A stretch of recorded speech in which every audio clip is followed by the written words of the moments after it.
মধ্যপ্রাচ্যের বুকে সম্ভবত ঘটতে যাচ্ছে এক অভাবনীয় ঘটনা। ইরাক ও ইরানের এমন এক জোট তৈরি হচ্ছে যা পশ্চিমা বিশ্বের রাতের ঘুম কেড়ে নেওয়ার জন্য যথেষ্ট। একদিকে ইরানের কুদস ফোর্স সহ আইআরজিসি, আরেকদিকে ইরাকের পপুলার মোবিলাইজেশন ফোর্স আর সাথে নিয়মিত বাহিনী। আমেরিকা এবং ইসরায়েলের জন্য দুঃস্বপ্ন হতে যাচ্ছে এই সামরিক জোট।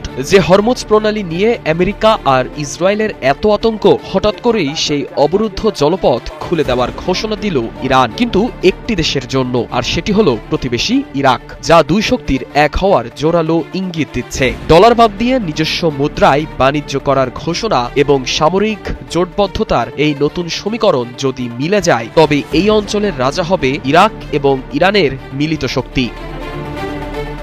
হরমুজ দিয়ে ইরাকি তেলের ট্যাঙ্কার চলাচলের এই অনুমতি কোনো সাধারণ ঘটনা নয়। এটি মূলত তেহরান ও বাগদাদের অটুট ঐক্যের এক সুদূর প্রসারী কৌশল। সম্প্রতি ইরানি স্পিকার বাঘের গালিবাফের বাগদাদ সফরের পর এই বন্ধুত্বের সমীকরণ আরও স্পষ্ট। ডলারের আধিপত্য ভেঙে দুই দেশ এখন নিজস্ব মুদ্রায় বাণিজ্যের ছক কষছে। কিন্তু ওয়াশিংটনের মূল চিন্তার কারণ হলো, ইরান ইরাক যদি এক ছাতার নিচে আসে, তবে তাদের সামরিক শক্তি কতটা ভয়াবহ হতে পারে। প্রথমত, অপ্রতিরোধ্য মিসাইল ও ড্রোন ভান্ডার। একদিকে ইরানের সবচেয়ে বড় শক্তি তাদের নিজস্ব প্রযুক্তির সমরাস্ত্র, ফাত্তা হাইপারসনিক কিংবা খোররাম শহর 4 ব্যালিস্টিক ক্ষেপণাস্ত্র, যেকোনো পশ্চিমা রাডার ফাঁকি দিতে সক্ষম। এর সাথে ভূগর্ভস্থ মিসাইল সিটিগুলো মধ্যপ্রাচ্যের যেকোনো মার্কিন ঘাঁটিকে চোখের পলকে ধসিয়ে দিতে পারে। দ্বিতীয়ত, ইরাকের কৌশলগত গভীরতা ও অভিজ্ঞতা।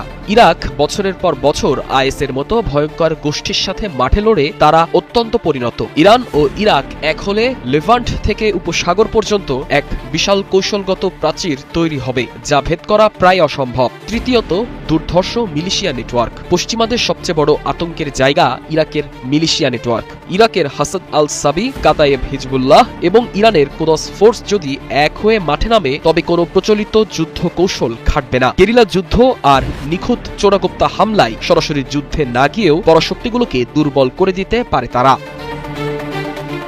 যুক্তরাষ্ট্র ইতিহাসের কঠোরতম নিষেধাজ্ঞার হুমকি দিচ্ছে ঠিকই, কিন্তু ইরান ও ইরাক এখন এক নতুন আঞ্চলিক ব্যবস্থা গড়ে তোলার পথেই হাঁটছে। ইরাকের ওপর তাদের বিদ্রোহীদের নিরস্ত্র করার মার্কিন চাপ থাকলেও তেহরান বাগদাদের নতুন বন্ধুত্বের কাছে এই চাপ টিকবে না।